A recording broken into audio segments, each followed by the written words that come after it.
Olá, meus irmãos, hoje é quinta-feira, nós estamos meditando o Evangelho de Lucas, capítulo 21, versículos de 20 a 28.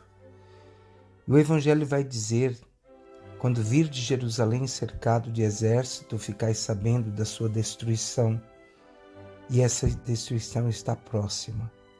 Então os que estiverem na Judéia devem fugir para as montanhas, os que estiverem no meio da cidade devem afastar-se, e os que estiverem no campo não entrem na cidade.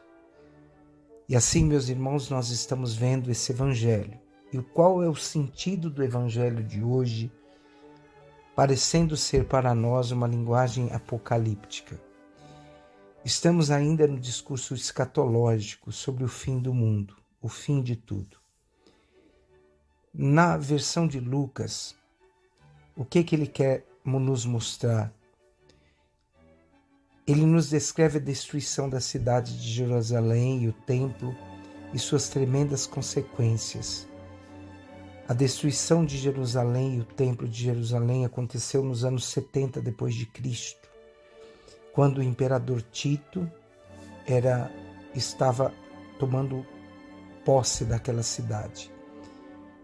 Já que o Evangelho de Lucas foi escrito depois dos anos 70 até os anos mais ou menos 85 depois de Cristo, o que ele quer nos ensinar o Evangelho de hoje?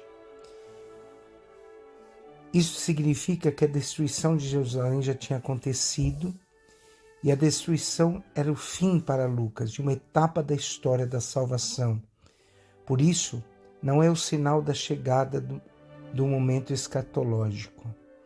Lucas aproveita o acontecimento da destruição de Jerusalém para falar da vinda do Filho do Homem, do fim dos tempos, o que a gente chama de parousia, a fim de que todos vivam vigilantes e preparados, pois a segunda vinda do Senhor, que é a parousia, é certa. Mas o momento dessa vinda do Senhor sempre será incerto, pois essa vida vem como um ladrão sem avisar. Então é preciso viver cada momento da vida presente como uma visão do futuro.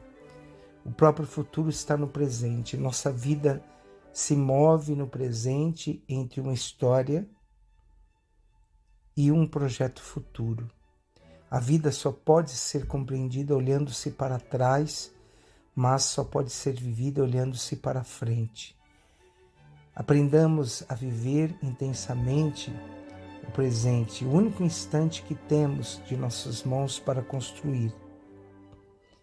Não podemos perder o presente. No mundo tereis tribulações, mas tendes coragem, eu venci o mundo. A finalidade do discurso de Jesus é descrever os acontecimentos que precederão o fim, e sim para encorajar os homens cristãos a viverem de acordo com os ensinamentos de Cristo. O Evangelho de hoje é um alerta para cada um de nós. Ai daquelas mulheres que estiverem grávidas e que estiverem amamentando. Essa exclamação significa mais do que uma simples compaixão humana por aquelas mulheres desamparadas, para o Senhor que contempla e adverte. Elas se tornam imagem de um tipo daqueles que para os quais o fim do mundo, o fim de uma história vai surpreender no preciso instante. Portanto, meus irmãos, vale a pena cada um se perguntar: o que é que me pesa no encontro derradeiro com o Senhor, no fim da minha história? E o que é que me amarra, que dificulta a minha caminhada ao encontro do Senhor no fim da minha vida? Uma mensagem de consolo do Evangelho de hoje diz assim: quando essas coisas começarem a acontecer, levantai-vos e erguei-vos a cabeça, porque a vossa libertação está próxima. Levantai-vos e erguei a cabeça. Todos nós somos convidados a ter confiança na vitória de Cristo Jesus. O Filho do Homem vem numa nuvem com poder e glória. Seja no momento de nossa morte, que não é o final e sim o início de uma nova maneira de viver ou de existir.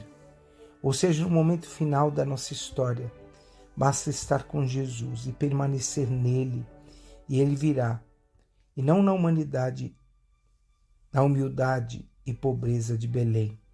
Ele virá na glória e majestade, sinal de sua vitória sobre a morte. A glória de Jesus se irradia através de todos os portadores da paz e da bondade.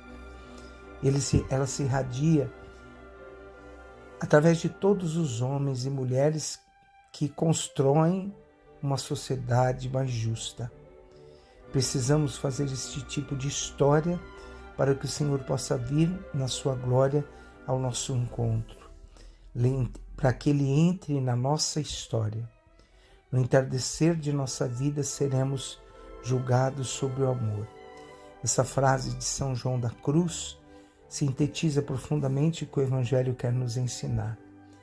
A nossa vida se move no presente entre uma história passada e um projeto futuro.